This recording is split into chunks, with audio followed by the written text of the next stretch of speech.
Hello everyone, in this video we are going to cover introduction part of chapter 6 triangles class 10th NCERT mathematics.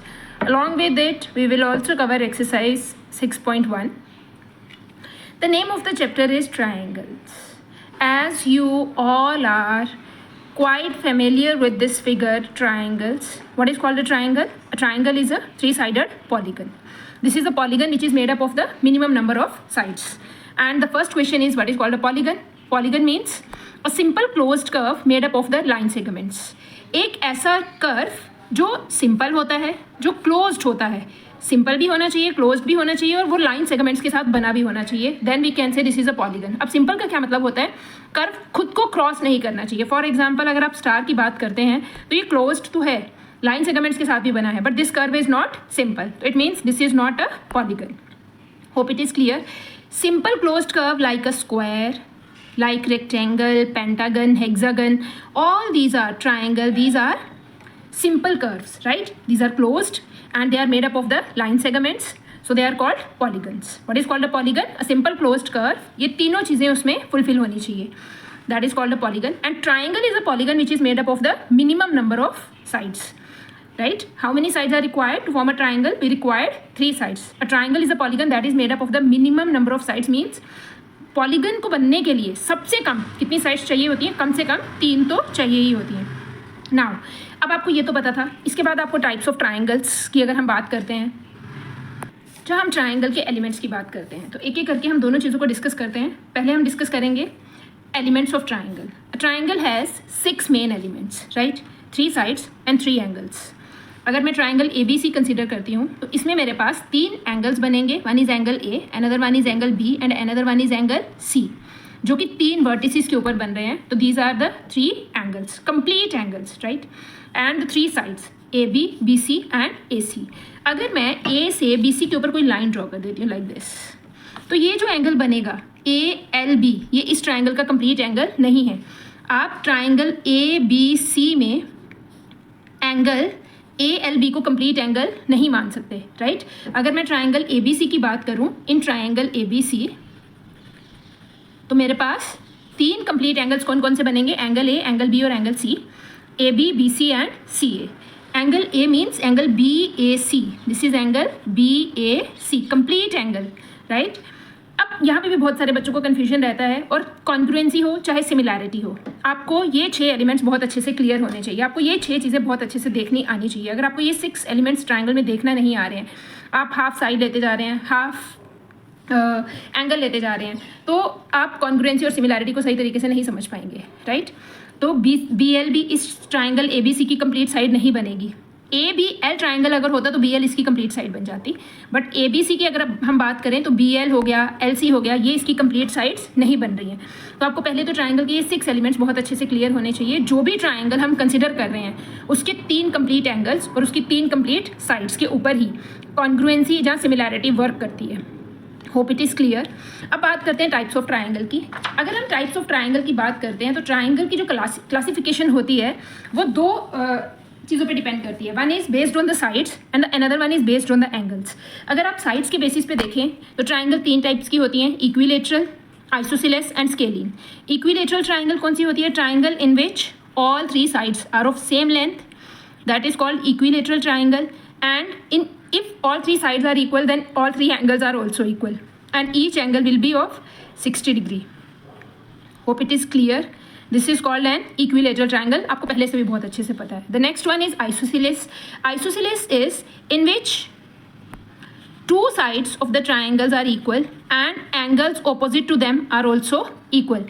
AB is equal to AC है तो angle B is equal to angle CB है. और ये जो BC है इसको हम क्या कहते हैं? इसको हम बेस कहते हैं. And these are the 2 equal sides. और जिसके ऊपर ये बन रहा है, जो साइड बाकी 2 साइड्स के इक्वल नहीं है, that is called base.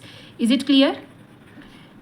Hope it is clear. Now the next one is scalene, in which all 3 sides are of the different length, that is called scalene triangle. अगर तीनों sides different measurements की हैं तो तीनों angles भी different measurements के होंगे.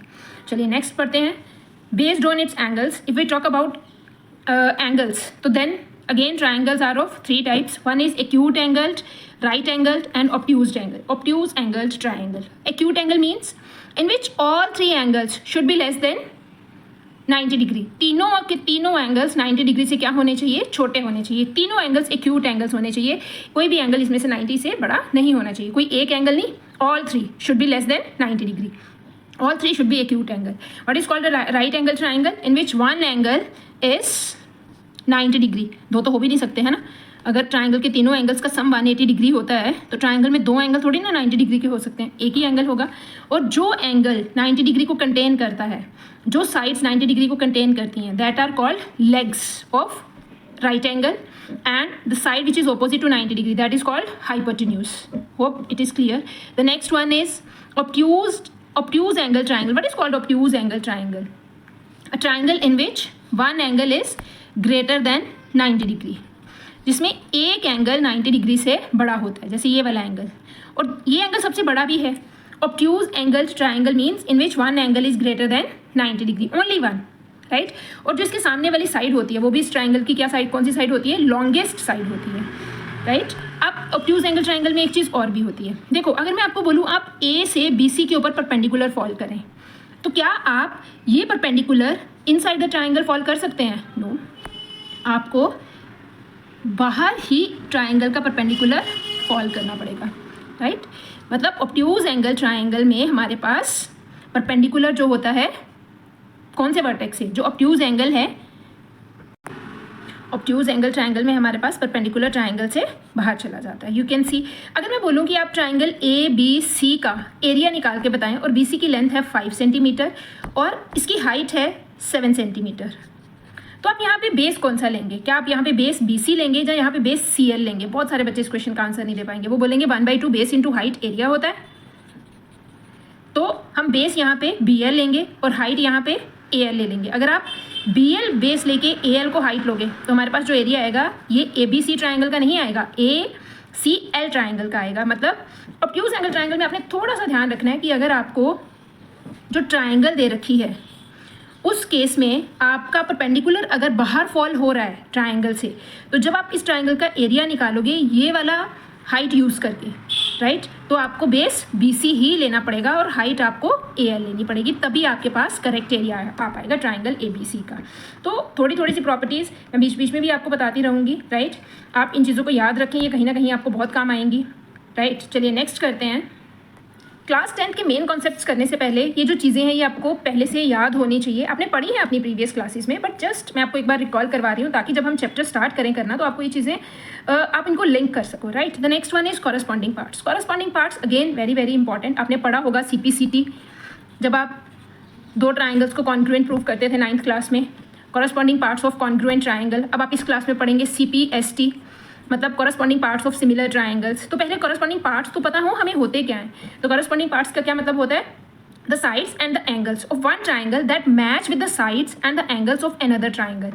अगर हम दो ट्राइंगल्स की बात करते हैं तो एक ट्राइंगल का एंगल और साइड दूसरे ट्राइंगल के किस एंगल और किस साइड के साथ मैच करेगा उसको बोलते हैं कॉरस्पॉन्डिंग पार्ट्स। जैसे हमारे पास triangle ABC is congruent to triangle PQR है, तो AB का कॉरस्पॉन्डिंग पार्ट PQ है, BC का कॉरस्पॉन्डिंग पार्ट QR है, CA का corresponding part this is CA का कॉरस्पॉन्डिंग पार्ट PR है। सॉरी मैंने गलत लिख रखा था यहाँ पे। Next one is angle A का कॉरस्पॉन्डिंग पार्ट एंगल P है, एंगल B का एंगल Q है और एंगल C का एंगल R है। अब आपको देख सकते हैं कि यहाँ पे मैंने 6 एलिमेंट्स की ही बात करी है। अभी मैंने आपसे डिस्कस किया था कि एक ट्राइंगल में जो 6 एलिमेंट्स होते हैं, 3 साइड्स और 3 कंप्लीट एंगल्स और 3 कंप्लीट साइड्स, उनको आपको बहुत अच्छे से देखना आना चाहिए, तभी आप ये कॉरस्पॉन्डिंग पार्ट्स वाला कॉन्सेप्ट क्लियर कर पाओगे। Is it clear? अगर हम अपने दोनों हाथों की बात करते हैं तो हमारे हाथ में भी कॉरस्पॉन्डिंग पार्ट्स होते हैं। When we will place our one hand on the other hand, so you can see these two fingers are the corresponding parts, these two are the corresponding parts, similarly these two and thumbs and palm with the palm. It means आपको ये चीज़ें बहुत ध्यान से देखनी आनी चाहिए कि कौन सा पार्ट किस पार्ट के साथ अपनी कॉरेस्पॉन्डेंस बना रहा है। चलिए नेक्स्ट करते हैं। अब आते हैं क्लास 10th के मेन कॉन्सेप्ट्स के ऊपर।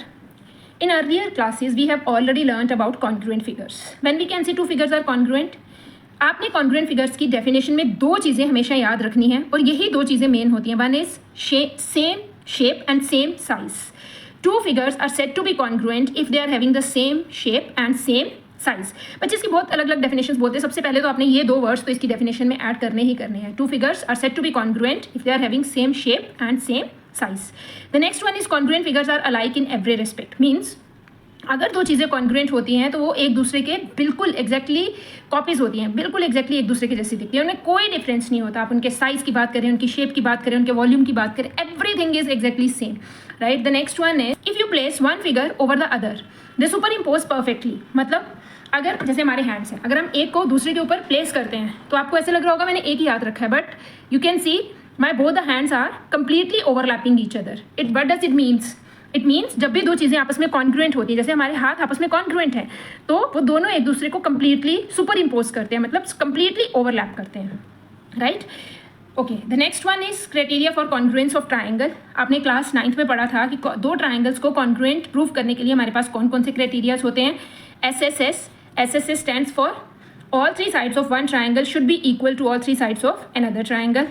SAS, two sides and included angle of one triangle should be equal to the two sides and included angle of another triangle. ASA, two angles and included side of one triangle should be equal to the two angles and included side of another triangle. AAS, two angles and one side should be equal to the two angles and one side of another triangle. The last one is RHS, which is applicable only in a right angle triangle. Right angle triangle में सारे criterias लग सकते हैं, ज़रूरी नहीं है सिर्फ RHS ही लग सकता है. दो ट्राइंगल्स अगर राइट एंगल हैं तो उनको कॉन्ग्रुएंट प्रूफ करने के लिए आप सारे क्राइटेरियाज का यूज़ कर सकते हैं, बट RHS सिर्फ राइट एंगल ट्राइंगल में लगता है, right. Now the next one is, अब हम क्लास 10th में मेनली क्या पढ़ने जा रहे हैं. क्लास 10th का हमारा मेन टॉपिक क्या है? अभी तक आपने पढ़ा था कॉन्ग्रुएंसी ऑफ ट्राइंगल्स, राइट. अब हमारे पास है सिमिलैरिटी ऑफ ट्राइंगल्स. और सिमिलैरिटी कॉन्ग्रुएंसी से कैसे डिफरेंट है, पहले तो आप इन वर्ड्स के मीनिंग समझें कि सिमिलैरिटी और कॉन्ग्रुएंसी में फ़र्क क्या है, राइट. उसके बाद हम मैथ्स की भाषा में बात करेंगे, उसके बाद हम डेफिनेशंस के ऊपर जाएंगे कि दो फिगर्स जब सिमिलर होती हैं और दो फिगर्स जब कॉन्ग्रुएंट होती हैं, दोनों में क्या फ़र्क होता है. पहले तो आप सिमिलर फिगर्स का मीनिंग समझें. जैसे हमने कॉन्ग्रुएंट फिगर्स की बात करी तो हमने क्या बोला था, two figures are said to be congruent if they are having same shape and same size. Shape भी सेम होनी चाहिए और साइज़ भी सेम होना चाहिए. अगर हम सिमिलर फिगर की बात करते हैं तो सिमिलर फिगर्स कौन सी होती हैं? Which are having the same shape but it doesn't matter कि उनका साइज सेम है कि नहीं है. उनकी शेप क्या होनी चाहिए? सेम होनी चाहिए, बट उनका साइज क्या हो सकता है? डिफरेंट हो सकता है. That type of figures are called similar figures. For example, आप शॉप पे जाते हैं, आप उनसे शर्ट्स के साइज़ की बात करते हैं तो शॉपकीपर आपको एक ही ड्रेस में L साइज़ भी दिखाता है, S साइज़ भी दिखाता है, M साइज़ भी दिखाता है, XL भी दिखाता है, XXL भी दिखाता है. एक ही पीस का, है ना, अलग अलग साइज़ दिखाता है. तो वो जो सारे एक ही टी शर्ट की अगर आप बात करें तो वो जो एक टी शर्ट के उसने आपको अलग अलग साइजेस दिखाए हैं वो सारे आपस में क्या है? सिमिलर हैं. एक्चुअली में सिमिलर का फिगर मतलब क्या होता है? सिमिलर का मतलब होता है दो चीज़ें जब वो शेप में तो सेम होती है बट उनका साइज़ क्या होता है? डिफरेंट होता है, राइट. जैसे हम दो शूज़ के पेयर की बात कर लेते हैं. आपने किसी कंपनी से कोई शूज़ ऑर्डर किए, राइट. अब आपको लगा कि इसका साइज़ जो है बड़ा आ गया है, जहाँ उसका साइज़ छोटा आ गया है. आप उसी शूज़ में कोई और साइज़ ऑर्डर करना चाहते हो, तो जो आप दूसरा साइज़ ऑर्डर करोगे ना, जो आपने पहले लिया था, वो दोनों आपस में क्या होंगे? सिमिलर होंगे. उनकी शेप तो सेम होगी बट उनका साइज़ क्या होगा? डिफरेंट होगा. मतलब अगर हम थोड़ी सी मैथ्स की भाषा में बात करते हैं तो जो दो पॉलीगन्स हैं, जब कोई भी दो शेप्स हैं, उनको सिमिलर कब बोला जा सकता है? जब उनकी शेप सेम होती है बट उनका साइज़ वेरी कर सकता है. थोड़ा सा और डीप जाते हैं. Two congruent figures are always similar but similar figures need not to be congruent. What does it means? दो कॉन्ग्रुएंट फिगर्स हमेशा ही सिमिलर होती हैं बट सिमिलर फिगर्स हमेशा कॉन्ग्रुएंट नहीं होती हैं. मतलब अगर ऑब्वियसली ना, अब आप खुद सोचें कि अगर दो फिगर्स कॉन्ग्रुएंट हैं, उनकी शेप तो सेम है और उनका साइज़ भी सेम है, तो वो सिमिलर तो होंगी बट वो सिमिलर फिगर जो होती हैं वो कॉन्ग्रुएंट नहीं होती हैं. उनका शेप तो सेम होता है बट उनके साइज़ में क्या होती है? वेरिएशंस होती हैं. नेक्स्ट करते हैं. अगर हम दो लाइन सेगमेंट्स की बात करते हैं, सबसे पहले क्या दो लाइन सेगमेंट्स हमेशा ही सिमिलर होते हैं? यस, वो देखने में एक जैसे लगते हैं. उनकी लेंथ आपस में इक्वल हो चाहे ना हो. हम कॉन्ग्रुएंसी की बात नहीं कर रहे हैं, हम किसकी बात कर रहे हैं? सिमिलैरिटी की. Two line segments are always similar but they need not to be congruent. They are congruent if their lengths are equal. अगर आप इन दोनों लाइन सेगमेंट्स की बात करें तो ये AB है जिसकी लेंथ 3 सेंटीमीटर है और ये CD है जिसकी लेंथ 5 सेंटीमीटर है. ये दोनों ही लाइन सेगमेंट्स हैं, इनकी शेप सेम है बट इनका साइज डिफरेंट है. तो ये कौन सी फिगर्स हैं? These are called similar figures, right. All line segments are similar but they are not congruent. And when they are congruent, when their shape is same as well as their size is also same. इसका मतलब जितने भी line segments होते हैं सारे क्या होते हैं, कॉन्ग्रुएंट होते हैं. अब बात करते हैं सर्कल्स. क्या सारे सर्कल्स देखने में एक जैसे लगते हैं, है ना?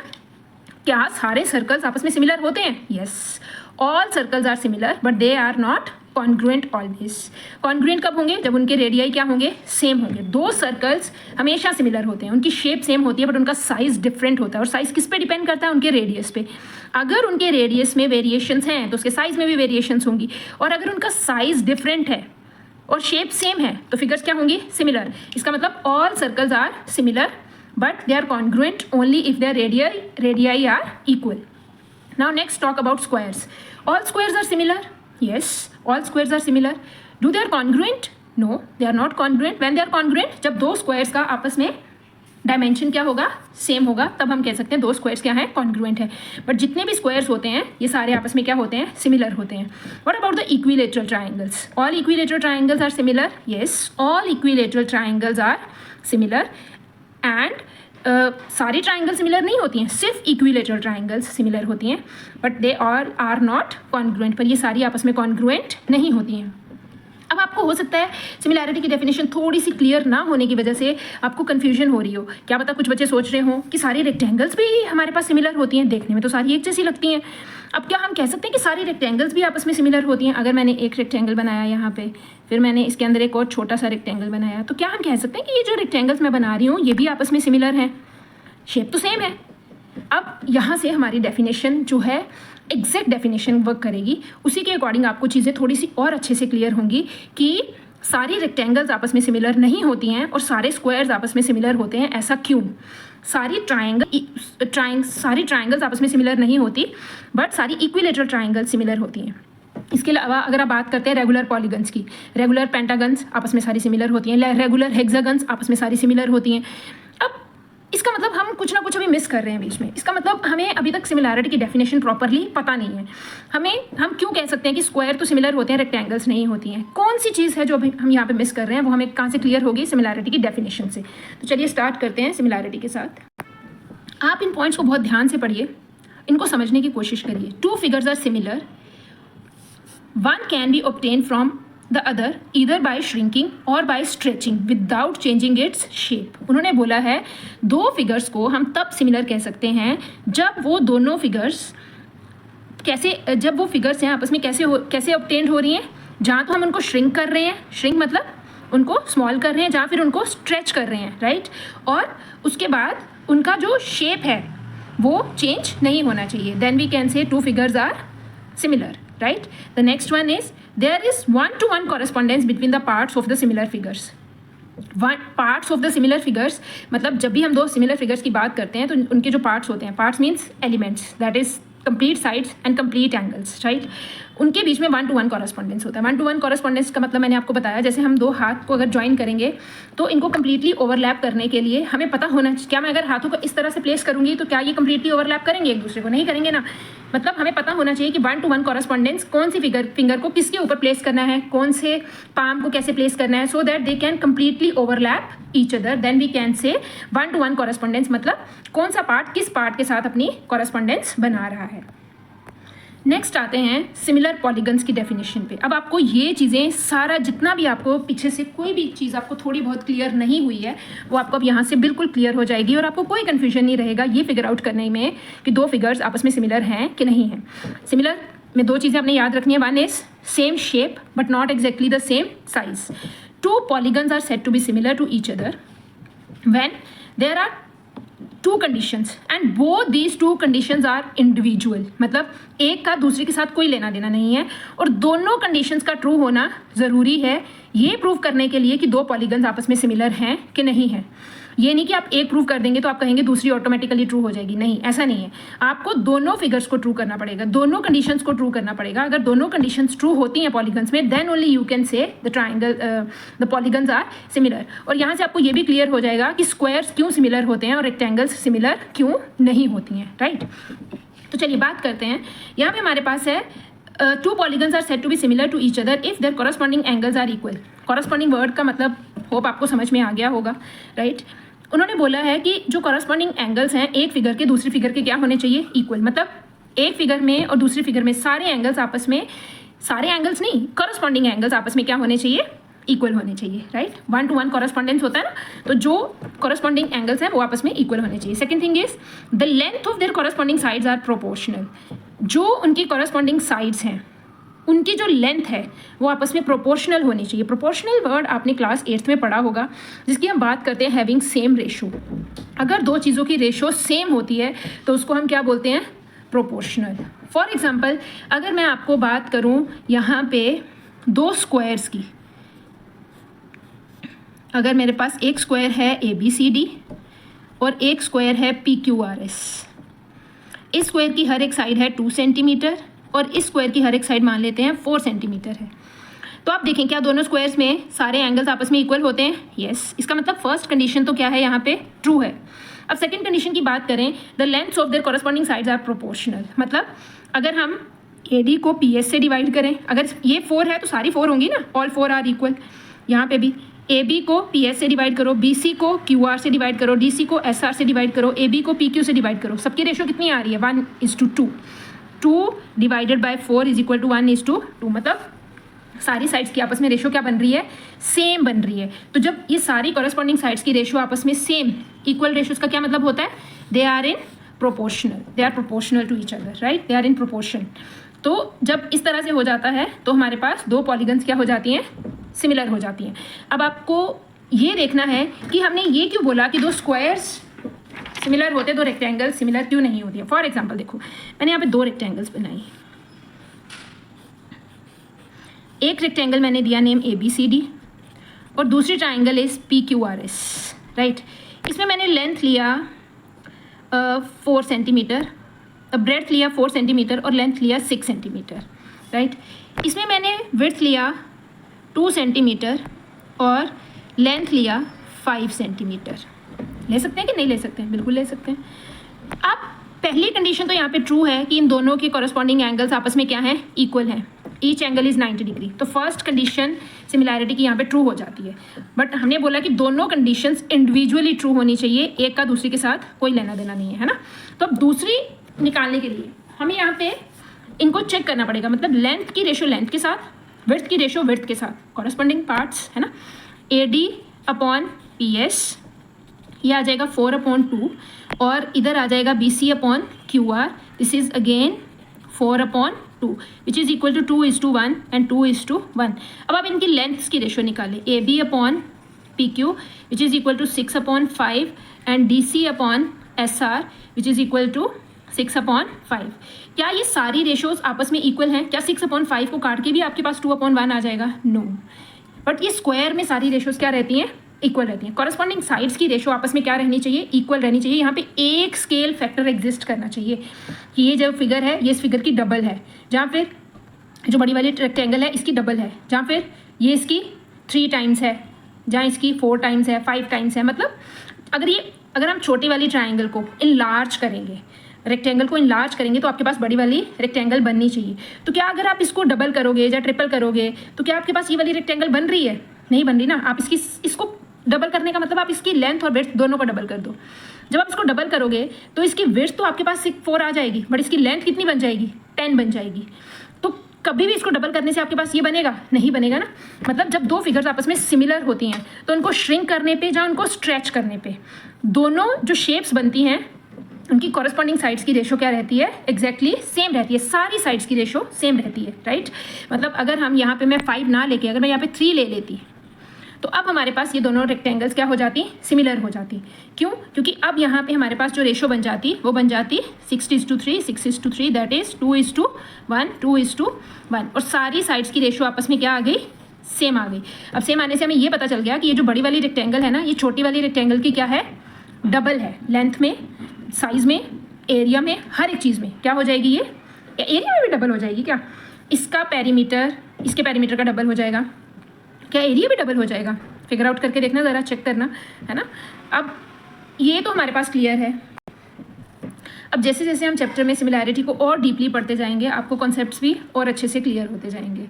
मतलब आपको सबसे पहले तो एक स्केल फैक्टर का मतलब होता है कि सारी साइड्स की रेशो आपस में क्या रहनी चाहिए, इक्वल रहनी चाहिए, और सारे एंगल्स आपस में क्या होने चाहिए, इक्वल होने चाहिए। Then you can say two polygons are similar. चलिए अब आप इन दोनों फिगर्स को ऑब्जर्व करें और मुझे बताएं क्या ये दोनों फिगर्स आपस में सिमिलर हैं।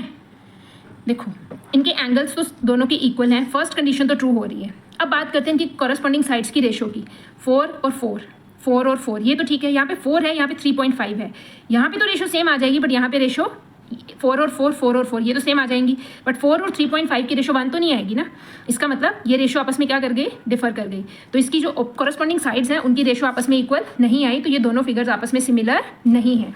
होप आपको सिमिलैरिटी थोड़ी तो समझ में आनी शुरू हो गई होगी, है ना। अब बात करिए इन दो पॉलीगन्स की। कौन सी पॉलीगन्स हैं ये, पेंटागन्स, है ना।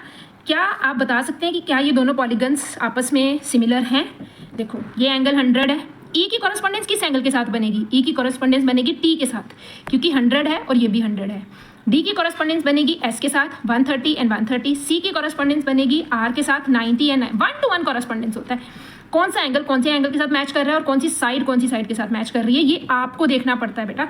ये बीच में लिखा हुआ कहीं नहीं आएगा आपको। बी के कॉरस्पॉन्डिंग पार्ट कौन सा है, क्यू है, दोनों एंगल्स 120 के हैं। अब कॉरस्पॉन्डिंग साइड्स की बात करते हैं।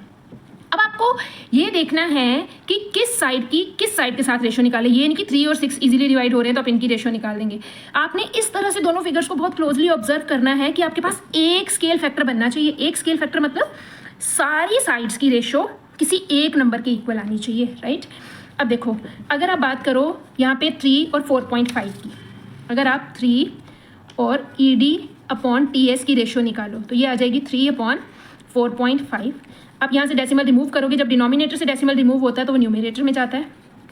30/45, दिस इज